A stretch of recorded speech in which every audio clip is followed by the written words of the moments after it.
Sur cet homme étonnant, vu à Francfort, on ne m'a rien écrit de faux. J'ai vu un certain nombre de cahiers du livre, d'écriture très nette et très correcte, nulle part fautive, que ta dignité aurait lu sans peine et sans lunettes. Par plusieurs témoins, j'ai appris que 158 volumes étaient finis, quoique d'autres assurent qu'il s'agit de 180. On dit qu'avant que les volumes fussent finis, il y avait des acheteurs tout près. Cet homme étonnant qu'évoque le chambellan du cardinal de Carvajal dans sa lettre, c'est Gutenberg. Et le livre, c'est la Bible de Gutenberg, qui consacre l'invention de l'imprimerie. Quand cet ouvrage a-t-il été terminé? Probablement en 1454. Combien d'exemplaires en ont-ils tiré? On l'ignore. Il en subsiste 49 dans le monde aujourd'hui.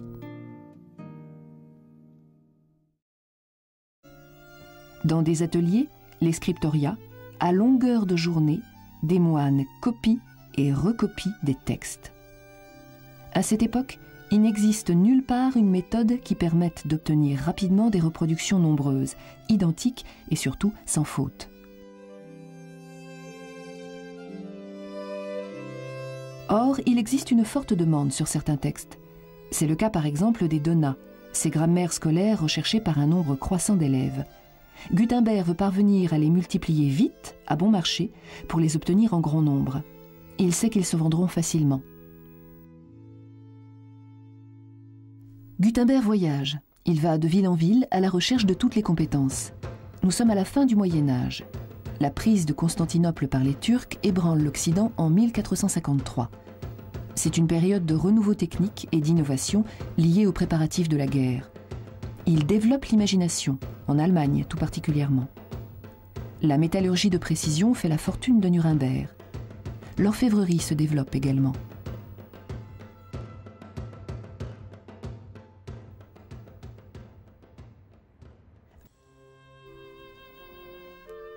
Le véritable génie de Gutenberg ne réside pas dans une innovation révolutionnaire.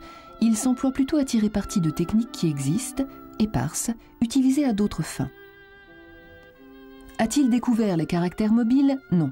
Les Romains composaient déjà des mots avec des lettres séparées. La presse, elle servait depuis longtemps pour écraser le raisin. Les alliages au plomb, l'artillerie en avait mis au point. Les moules pour couler les caractères, les orfèvres en utilisaient déjà, mais il est vrai qu'ils n'étaient pas réglables. Les poinçons à lettres en acier, les fondeurs de pots d'étain en avaient quelques-uns, mais il en faut 100 à 200 pour commencer la composition d'un livre.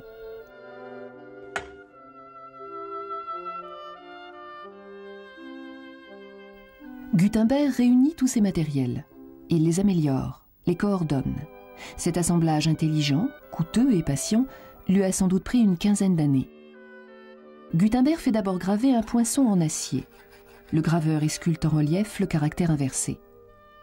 Une fois terminé, le poinçon, devenu très dur, ne pourra plus être retouché.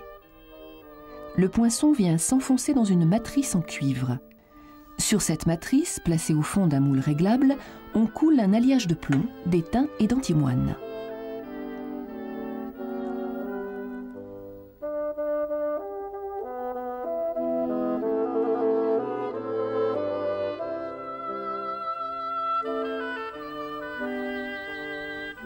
À partir d'un seul poinçon, on obtiendra ainsi des milliers de caractères identiques.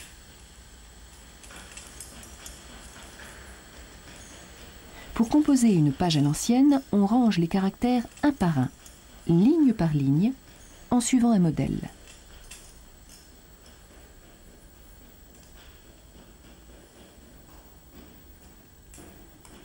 Des centaines, voire des milliers de ces caractères tiendront ensemble sur une page sans qu'ils se séparent, se renversent ou s'intervertissent.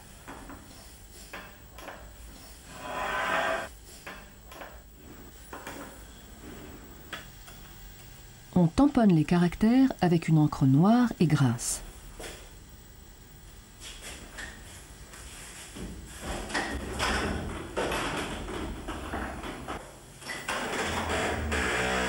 Une pression régulière permettra d'imprimer les deux côtés de la feuille.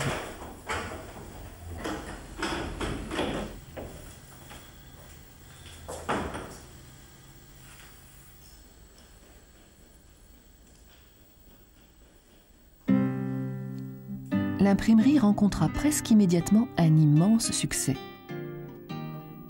Les imprimeries se répandirent dans toute l'Europe et au-delà. En un jour, selon un témoin de l'époque, on imprime plus qu'on écrit en une année. Gutenberg est-il reconnu comme l'inventeur de l'imprimerie? À coup sûr. Pourtant, il n'a signé lui-même aucun livre, aucune impression. On ne possède de lui ni une lettre authentique, ni une signature. On peut supposer qu'il a exercé une activité d'imprimeur de 1450 à 1458.